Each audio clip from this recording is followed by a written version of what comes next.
জকিগঞ্জ বাজারও কিন্তু অবস্থা খুবই ভয়াবহ অবস্থা। যত সময় যায় তত কিন্তু জকিগঞ্জ বাজারের পানিটা বাড়ে।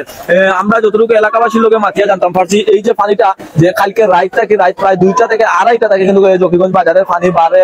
এখনো পর্যন্ত আপনারা জানেন যে সকাল থেকে কিন্তু বৃষ্টি নাই, বৃষ্টি না হওয়ার পরেও কিন্তু জকিগঞ্জের বাজারের পানি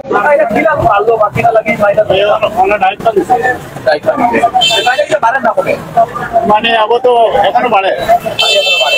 আচ্ছা, আপনারা কি ভাই এলাকাবাসী বা এই যে আপনারা যে এদিকে যারা আছে তারা কাছে কিনা সুন্দর পাইছেন যদি পানি তারা কিনা পরিকল্পনা দিলা ওগুলা বলতে কোনো গেছলা আর কি জীবন সব গেছলা গিয়া মানে এগুলা দেখিয়া পয়সা এখন তো পানি বেশি বাড়ে এবং কিছু করা যাইতো না, পানি কমলে নাই মাটি দিয়া টিন দিয়া মানে রয়েছে সিলেটের সীমান্তবর্তী উপজেলার জকিগঞ্জ বাজারে রয়েছে, অর্থাৎ বাস স্ট্যান্ড রোড জকিগঞ্জ বাজারে রয়েছে এবং এই সেই ড্রাইভ এই দিক দিয়ে কিন্তু বাজারে পানি প্রবেশ করতেছে আমরা যতটুকু জানতে পেরেছি। এবং জকিগঞ্জ বাজারে এই মুহূর্তে যে চিত্রটি দেখতে পাচ্ছেন অর্থাৎ অনেক দোকানে পানি প্রবেশ করতে দেখা গিয়েছে। আর সকাল থেকে কিন্তু এখানে এতটাই পানি প্রবেশ করেছে, বিশেষ করে কুশিয়ারা নদীর পানি এতটাই প্রবেশ করেছে যে জকিগঞ্জের পুরো চিত্রটি পাল্টে গিয়েছে। এবং আরেকটি বিষয় হচ্ছে জকিগঞ্জের ইতিহাসের মধ্যে এতটা পানি কেউ দেখেনি। আমরা একটু কথা চাষা এটা আগে পানি ছিল সংগ্রামের করে আর না পানি ছিল না না এগুলো আদত বলতে বলতে জীবনে নাই 22 হইছিল 22 না এখানে স্যার এই বাজারে আর পানি উঠছিল কি না আর এগুলো উঠ নাই আর উড়ান তো পানি হইছে এটা অপরিমরা অবস্থা আমাদের 2004 এর বন্ধা 1994 না না কোনো বলতে এটা উঠছে বাজারে পানি উঠছে এটা কারণটা কি আপনারা লাগে উঠছে বুঝতে পারছেন বাবা আপনারা। আচ্ছা ভাই, আপনার এই বুঝার মাঝে জকিগঞ্জ বাজার পড়াইছিল? জি জি আর 2004 তে পড়াইছিল আচ্ছা কইরা পড়াইছে না 2004 তে 22 পানি 22 পানিতে পড়াইলো। এটা কিতার পানি? এটা তো এই নদীর পানি, কুশিয়ারা নদী পানি, কুশিয়ারা লাইকর নদী পানি। একের উপরে দিয়ে পানি পড়া। আচ্ছা, এখন তো পানি বাড়েনি না কমে? মানে বেশি আছে, একটু কমছে, সকালে একটু বেশি আসলে এখন একটু কমে। পানি উন্নয়ন বোর্ডে আহ্বান জানাইলাম আমরা দ্রুত ডাইকের ব্যবস্থা করিয়ে দেখা, মেরামতের কাজ করিয়ে দেখা। আমরা বৃষ্টি ছাড়াও পানি ডাইকের উপর দিয়ে পানি আসছে আমাদের বাজার। আমার জানা নাই যে ইতিহাসে কোনোদিন বাজারে পানি আসছে, এই প্রথম আমাদের জকিগঞ্জ বাজার পানির নিচে প্লাবিত হচ্ছে, মানুষের অনেক ক্ষতিগ্রস্ত হচ্ছে, দোকানপাট এই যে মালামাল মানুষের ভোগান্তি যে ক্ষতিগ্রস্ত এটা আমরা মেনে নিতে পারছি না। আমরা আহ্বান জানাচ্ছি পানি উন্নয়ন বোর্ডকে অতি শীঘ্রই আমাদের এই মেরামতের কাজগুলা সম্পূর্ণ করার জন্য আমাদের এই ভোগান্তিগুলাকে মানে আপনারা দেখেন আমরা বাজারের মানুষ অনেক কষ্টের মধ্যে আছে, আতঙ্কের মধ্যে আছে, এটা অতি শীঘ্রই আমরা এটা মেরামতের ব্যবস্থা চাই। জি না ভাই, জকিগঞ্জ আমাদের বয়সে প্রথম বিভাগ বাজারে কোনোদিন 22 পানি হয়েছে না। জি না, এই প্রথম পানি আমরা লাইফের প্রথম বিভাগ। কিতার পানি ভাই এটা? এটা তো ভাই এটা নদীর পানি, নদীর পানি। হ্যাঁ, নদীর পানি লাইফ পানি। লাইফ আমাদের কাছে কত দিয়ে বাঁচে বাজারে দিয়ে বাঁচে। ও এটা মানে যদি বাঁচে রানারি ভাই বাঁচে, পানি তো বর্তমানে ভাই বাড়তে আছে। কালকে পানি বাড়লে বাদে জকিগঞ্জ বাজারে পানি বাড়বে, বাজারে পানি বাড়ে তো বাদে। হ্যাঁ, পানি বাড়তে আছে।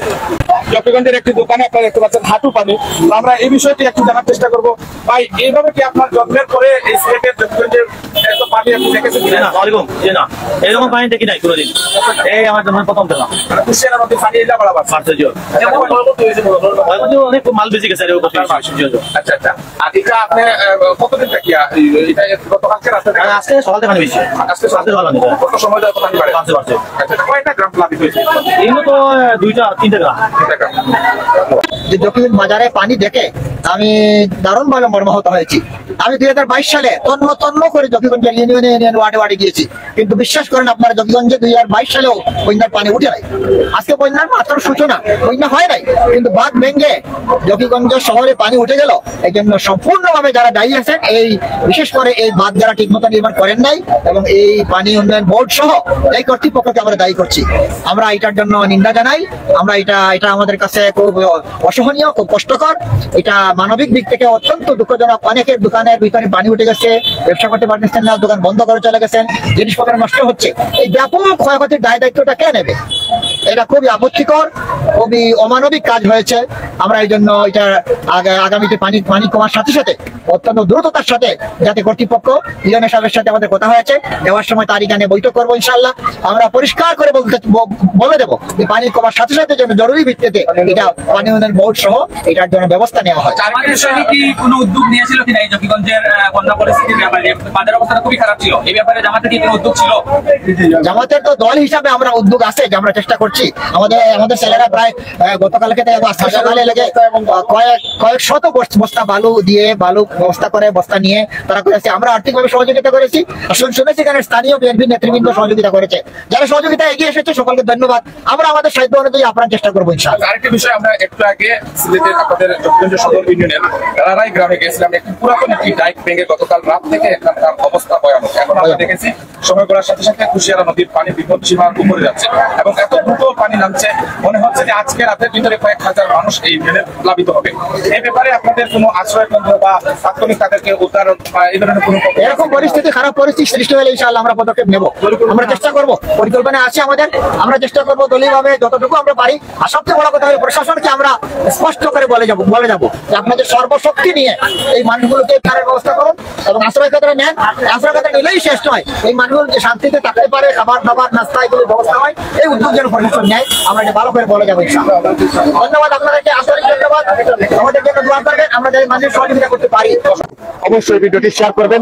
আমরা রয়েছে এই মুহূর্তে সিলেটের সীমান্তবর্তী উপজেলা জকিগঞ্জ উপজেলার এই মুহূর্তে জকিগঞ্জ বাজারে আমরা রয়েছি।